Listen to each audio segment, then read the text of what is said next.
Olá, amorecos! Vamos lá com o que eu acho que vai ser a última parte das coisas que você talvez não saiba sobre mim.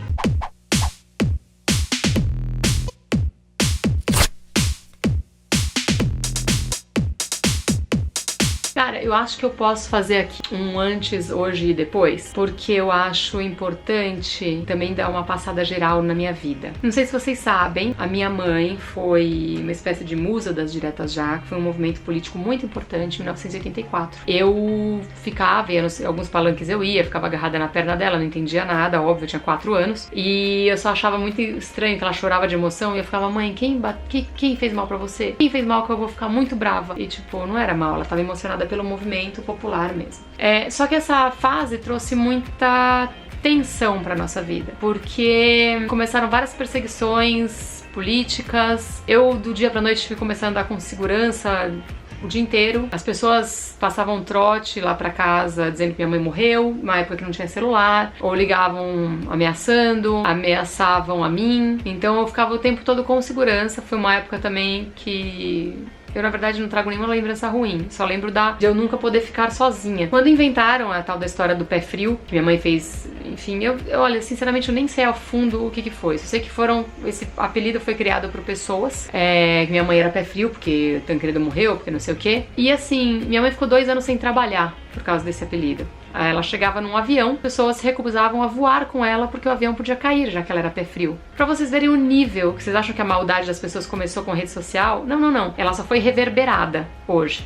As pessoas também eram maldosas, sempre foram. E aí foi uma época muito bizarra, assim. Eu tive segurança durante muitos anos, ameaças de sequestro, assim, frequentes na minha vida. Mas eu não tô falando isso pra me vitimizar, não. É só pra vocês entenderem que minha mãe é muito foda. Minha mãe é muito foda. Leoa, guerreira, fudida. Essa é minha mãe. Desculpa o palavreado, mas poucas coisas definem minha mãe como fudida. Ela é uma força da natureza, que sempre sozinha lutou por tudo. E contra tudo e contra todos. E a favor de muitos. Então teve esse passado aí. Cara, mas a minha mãe era assim, eu passava um tempão sem vê-la, e ela me pegava num fim de semana e fazia o mundo acontecer pra mim. Minha mãe sempre soube balancear muito bem a ausência dela, que eu tenho certeza que maltratava muito mais a ela do que a mim. Mas enfim, passada essa fase, eu contei tudo o que aconteceu na minha vida pra vocês. E aí parei no Fama. Do Fama, eu fiquei muito tempo trabalhando. Inclusive fiz alguns shows políticos, porque naquela época não era que você fazia parte do comitê político, mas você era contratada pra shows, e eu lá com a minha banda fiz um monte de show. E aí depois de um tempo surgiu a audição pra um musical. Eu sempre fui alucinada por um musical. Sempre quando eu viajava com a minha mãe, a primeira coisa que eu marcava era ir pra um musical. Então não foi diferente quando eu consegui a oportunidade de fazer uma audição. E aí eu vi que precisava de sapateado, eu nunca tinha sapateado na vida. Comecei a fazer sapateado, comecei a fazer balé, voltei pro balé clássico, porque eu tinha largado com, sei lá,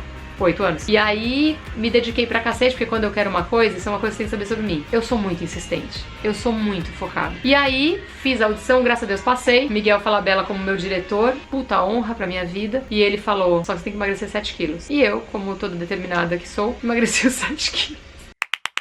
Passei uma fome desgracenta, mas lá cheguei. E fiz um musical chamado Os Produtores, com Juliana Paz, Miguel Falabella e Vladimir Brista. Conheci pessoas maravilhosas, fiquei em cartaz acho que cerca de quase um ano. No meio desse cartaz todo eu conheci meu marido, inclusive, e cá estamos há 10 anos. Foi pra mim também outra sensação, assim, de batalha vencida, assim. 2 horas e 40 de espetáculo, onde eu trocava de roupa 11 vezes. Eu começava como uma velhinha, pega aqui! E depois eu trocava, sapateava, dançava, tudo. E foi também de engrandecimento pra mim descomunal. Depois eu fiz algumas audições, eu fiz uma audição no mesmo tempo, pouco depois de Tom e Vinícius, mas aí não ia conseguir fazer as duas coisas ao mesmo tempo, ou também tava acabando dos produtores, mas eles não me liberaram. E aí também fiz a audição pra Hairspray, que acabei não fazendo também porque, enfim, outras coisas pessoais me impediram. Mas eu amo musical, que eu acho muito completo, acho muito lindo, acho, cara, os arranjos vocais de novo, acho espetaculares. Quem sabe eu não faço outro em breve, não é mesmo? Vamos ver, assim, se a rotina familiar me permitir, já, quem sabe, nos palcos da sua cidade. Depois disso, eu comecei a fazer um projeto lindo, chama Projeto Árvore, comecei a cantar a história da minha família. Então eu contava desde quando a minha avó paterna conheceu meu avô paterno, e aí meu pai nasceu, e aí a minha avó paterna foi cupida dos meus pais. E isso eu deixo pra um outro vídeo aí pra contar pra vocês, que é bom contar com a minha mãe perto. E aí fui indo, só que aí eu tive um ano muito barra pesada, que foi 2010, que num belo dia de junho eu acordei e com um telefonema de que eu precisava ir pro Rio de Janeiro doar sangue pro meu irmão, porque ele tinha sido atropelado. Claro, vambora, cata as roupas, vambora. Enquanto tava fazendo minha mala, uma outra ligação veio que ele não resistiu. Ele tinha 18 anos, prestes a fazer 19, prestes a vencer um reality show musical chamado Geleia do Rock na MTV, na Multishow. Prestes a começar a vida dele estudando na França, prestes a uma série de coisas no início da vida. Foi uma violência muito grande pra mim, foi um período de... Cara, um período onde me privei de perder a fé. Eu fiz de tudo pra não perder a fé em tudo.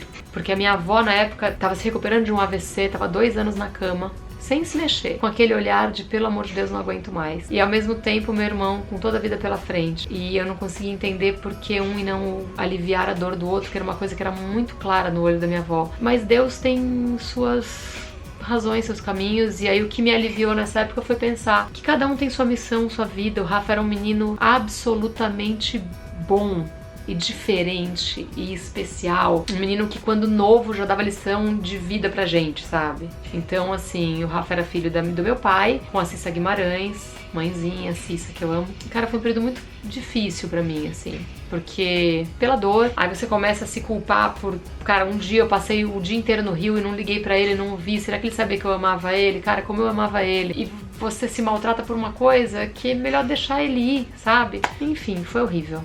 Foi péssimo. E foi muito louco, porque na época eu tive que ouvir que filho de famoso, isso seria resolvido. E foi?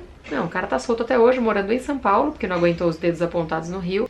Pagou em cesta básica a vida de uma pessoa, sendo que não prestou socorro, sendo que subornou policial, sendo que muitas coisas erradas num evento só. Que não vale a pena eu chavar agora, mas o que eu queria dizer é que foi muito difícil em muitos aspectos pra mim. Depois de 2, 3 meses, minha avó, cara, minha infância foi com a minha avó e com meu avô, então foi também um baque muito violento. Durante o tempo que ela ficou de cama, eu fui pra Belém e cuidei dela e vivi com ela também, e também foi muito difícil, porque mesmo que a gente fale, poxa, realmente tá chegando a hora dela, você nunca tá preparado quando acontece. E aí foi como se uma parte da minha vida fosse embora.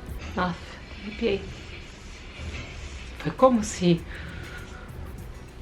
um pedaço da minha vida não voltasse nunca mais. Que é, meu avô já tinha ido quando eu tinha 17, depois foi minha avó, e foi como se um pedaço da minha infância desaparecesse, sabe? Meus avós foram muito importantes pra mim na infância. Eles me deram uma infância de subir em árvore, de conviver com os primos e se bater e se acertar e tapioquinha no meio da tarde e colo de vô. Então, quando a minha avó foi embora, foi uma parte da minha vida que nunca mais ia voltar mesmo, né? Mas enfim. E o meu avô foi a melhor pessoa que eu já conheci na minha vida. Meu avô foi, tipo, tudo pra mim durante muitos anos, então ele continua sendo tudo pra mim, onde quer que ele seja. E eu tenho tanta gratidão por eles terem sido meus avós, sabe? Porque eu pude molhar o pão com manteiga no café com leite, eu pude subir em árvore e comer pupunha deixando o meu dedo laranja de tanto cortar. Eu aprendi tanto com eles. Belém pra mim, cada vez que eu vou pra Belém, a minha Belém é eles, são meus primos, são aquele apartamento do Gualo, que era o prédio. Então, assim, quando vai embora a pessoa, você tem certeza que nunca mais você vai ter aquilo, e é muito doido. Mesmo sendo adulto, você... é literalmente um pedaço da sua vida que morre. Mas enfim, aí... a pessoa que é verborrágica e ri, ela também chora, tá? Eu sou pisciana. Aí, alguns meses depois, eu engravidei e pensei, cara, agora vai ser... Isso 2010 ainda, tá, gente? Mesmo ano. Agora vem essa luz na minha vida, na minha família, vai ser lindo. E eu perdi o bebê. E sabe o que é muito louco? Eu fui pro Círio de Nazaré, um pouco antes de pro Círio de Nazaré. O Círio de Nazaré é a maior procissão mariana do mundo, né? São milhões de pessoas na rua. E desde 2010, principalmente, eu vou todos os anos. Em 2010, eu não fui porque eu ia viajar com meu marido, mas eu fui uma semana antes. E a Santa Peregrina, ela fica andando pela cidade. E ela veio pras minhas mãos 2 vezes. E eu não sabia que eu tava grávida. E eu falava, cara, eu acho que é porque eu tive um ano muito difícil. Ela tá aqui pra me dizer que ela tá comigo. Quando eu perdi o bebê, eu pensava... Por que ela veio pra minha mão 2 vezes? Por que eu andei um shopping inteiro carregando a Santa na mão? Por que ela apareceu na minha mão bem na Basílica? Eu andei com ela. E E eu fui entender que ela foi na minha mão pra dizer, ó, vai ficar pior, mas eu vou estar aqui. E foi justamente nesse momento de maior dor e de questionamento de fé, foi que minha fé explodiu. Eu sempre fui devota, mas hoje mais do que nunca, de Nossa Senhora de Nazaré, Aparecida, Fátima, Nossa Senhora do Brasil, enfim. Mas Nossa Senhora de Nazaré, todo ano a gente vai pro Sírio e eu não consigo nem pedir, que eu só agradeço. Ela, naquele momento, foi a fé que me segurou. Quando eu perdi o bebê, eu não perdi assim, tipo, tive um sangramento. Eu fui fazer um ultrassom e o bebê, que era pra estar lá, não tava mais, né? Tava igual o último ultrassom. Tava só o saquinho gestacional e o bebê não vingou, vamos dizer assim. E foi horrível, porque o médico, na hora que abriu coisa, meu marido já apertou minha mão na hora, e o meu médico pegou na minha mão e começou a falar, e eu falava, não é possível. Esse ano não é possível, esse ano na minha vida. E aí foi quando eu simplesmente parei de falar com as pessoas sobre o que eu tava passando em tudo. Porque eu já tinha o olhar de dó das pessoas em relação ao que tinha acontecido com meu irmão. O olhar de dó da minha avó. Então quando eu perdi o bebê, cara, eu não queria nem falar que eu tinha engravidado, que eu tinha perdido, porque as pessoas estavam assim pra mim já. Ai meu Deus. Cara, uma coisa que me doeu muito na época do meu irmão também, além da dor óbvia, era as pessoas julgando muito que ali era filho de famoso. Como se assim, o famoso, já por ele ser famoso, ele pode sofrer, né? Porque afinal ele tem tanta coisa de boa. E eu lembro que as pessoas me agrediam em rede social, até tipo assim, teve um dia que eu acordei melhor e eu, sei lá, postei alguma coisa e um cara falou pra mim assim, nossa, não deixa nem o presunto esfriar. O presunto, no caso, era meu irmão. Então assim, eu vi um lado podre das pessoas.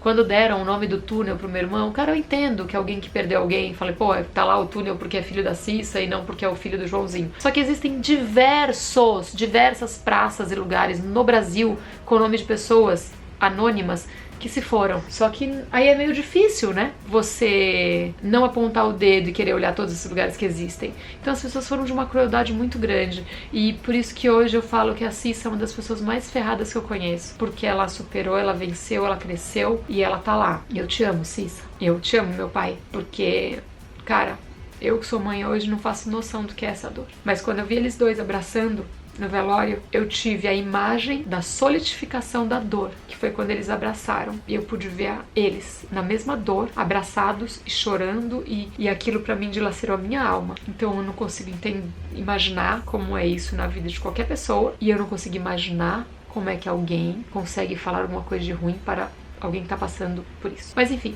isso aqui foi pra dizer que 2010 foi o ano que realmente mudou a minha vida, em várias questões, várias coisas. Esse foi um vídeo mais emotivo, eu peço desculpas, que eu não falei nada engraçadinho, mas a vida de ninguém é só risada, né? E se fosse, a gente enjoava do cheiro. Como diz minha mãe, se a vida fosse um mar de rosas, a gente enjoava do cheiro. Que a gente precisava se acostumar com coisa ruim também, mas as coisas acontecem por alguma razão. E aí tem mais vídeos pela frente, eu acho que o próximo vai ser um pouco mais normal, né?